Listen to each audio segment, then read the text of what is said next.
Bonjour à tous et à tous, c'est Doudou, cette fois-ci pour une nouvelle vidéo. Alors, avant de commencer la vidéo, j'avais dit à certaines personnes que j'essaierais de tourner une vidéo de partie à Warhouse, donc le terrain de Trigger du côté de Neuchâtel-en-Bray. Alors, je sais pas si ça va être possible parce que le terrain est relativement sombre, donc la GoPro, quand il fait un peu sombre, tout de suite on n'y voit plus rien, on comprend plus rien. Donc, je sais pas si je vais le faire, je vais quand même essayer.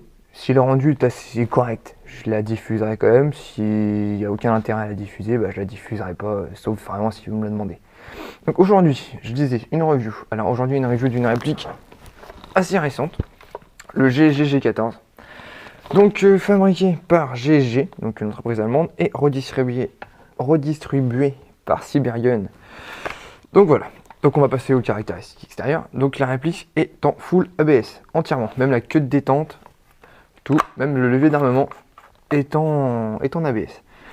Alors, l'extérieur, donc il y a deux petits pour viser, voilà, vous avez deux petits sights de type MBUS, donc à la Magpul, voilà. Donc les Magpul ont plutôt un aspect décoratif, ceux-là servent vraiment, contrairement au Magpul, donc ceux-là franchement, pour viser, c'est vraiment nickel, je les apprécie réellement, vu que j'ai déjà tiré avec. Ensuite, on a différents kitris, différents rails, comme deux de chaque côté, un en dessous et un long sur le dessus, qui peut vous permettre d'accueillir n'importe quelle lunette, red dot, vraiment tout ce que vous voulez, vous pouvez le mettre sur ce grand rail. Ensuite ici vous pouvez mettre, je sais pas ce que vous voulez, une poignée, n'importe quoi. Là c'est pareil, lampe, laser, tout ce que vous voulez.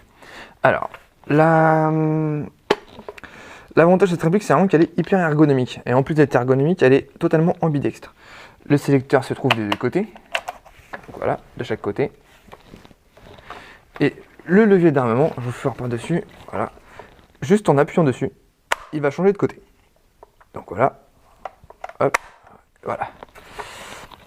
Donc je pense qu'on a fini pour l'extérieur. Ah, la batterie. Donc dans la batterie se met ici, donc il suffit juste de retirer la petite goupille qui est là, hop, et de lever ceci.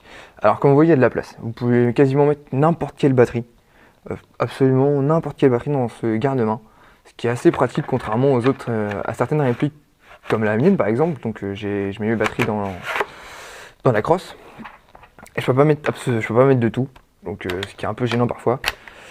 Voilà, donc je pense qu'on en a fini pour l'extérieur. On va passer maintenant à quelque chose de plus... Ah, j'allais oublier, les marquages. Alors les marquages, il n'y en a pas des masses, il y en a un seul. C'est ici, alors je sais pas si vous allez bien le voir, voilà.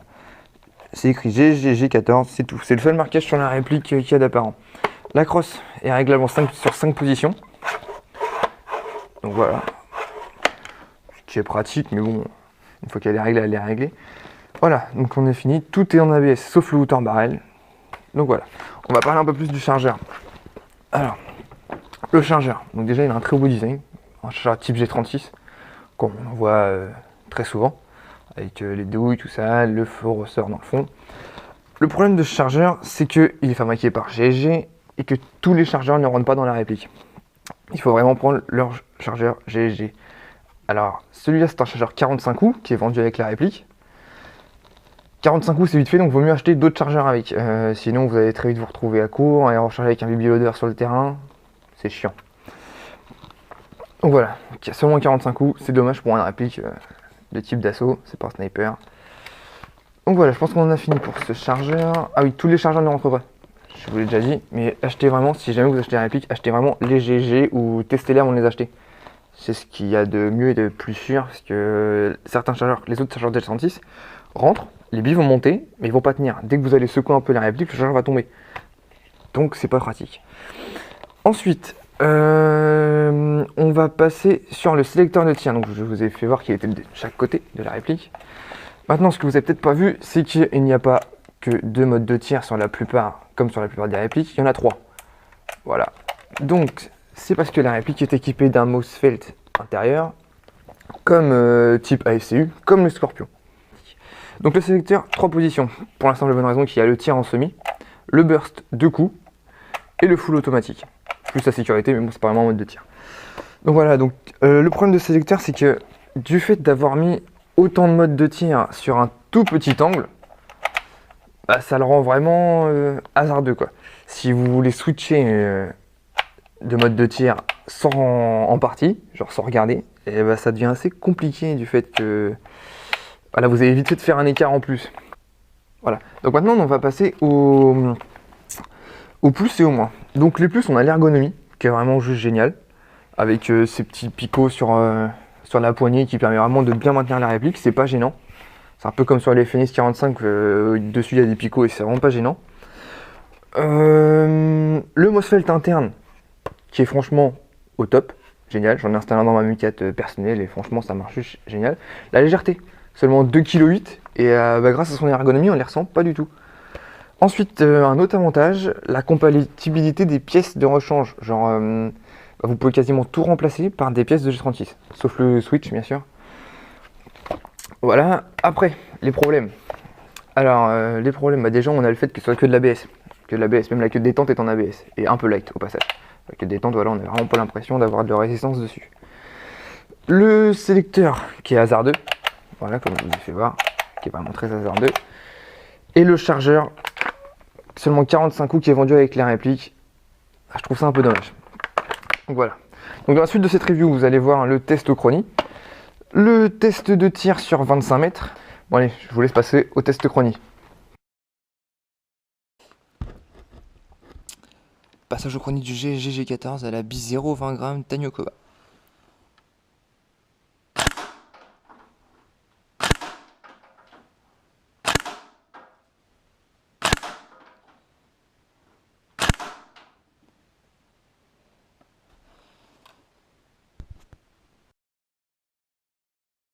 Test de tir du GG14 à une distance de 25 mètres. Donc avec la bise 0,25 standard. Je vous laisse apprécier.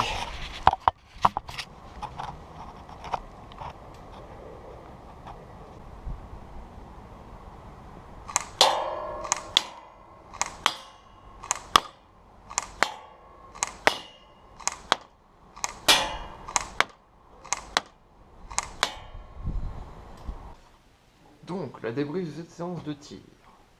Ça s'est assez bien passé. Alors, ça serait pas du luxe d'installer un canon de précision quand même, parce que c'est assez éparse. Bon, il faut dire que le test a été fait avec un fort vent de travers. Donc voilà, on a une bonne moitié qui est dans le mille, et une autre bonne moitié qui est hors cible. Donc voilà, là, vous avez pu voir la review du GG14, j'espère qu'elle vous a plu. Dans tous les cas, moi, je me suis vraiment bien amusé à vous la faire. Alors, cette réplique est disponible à Camoufland à 269 €. Donc, dans la description, je vais mettre la page Facebook de Camoufland, la page Facebook de Doudou Review. Donc, n'hésitez pas à venir jeter un petit coup d'œil et à laisser un petit like. Au passage, pour les plus cools, n'hésitez pas à vous abonner. Ça fait vraiment toujours plaisir d'avoir les abonnés en plus. Dans la prochaine vidéo, donc, ça sera encore une review d'une réplique que beaucoup de gens aimeraient voir. Et voire même beaucoup de gens aimeraient avoir, donc ça sera le Scorpion Evo 3 de chez SG. Donc sur ce, je vous laisse et puis à plus pour une prochaine vidéo. Allez, salut!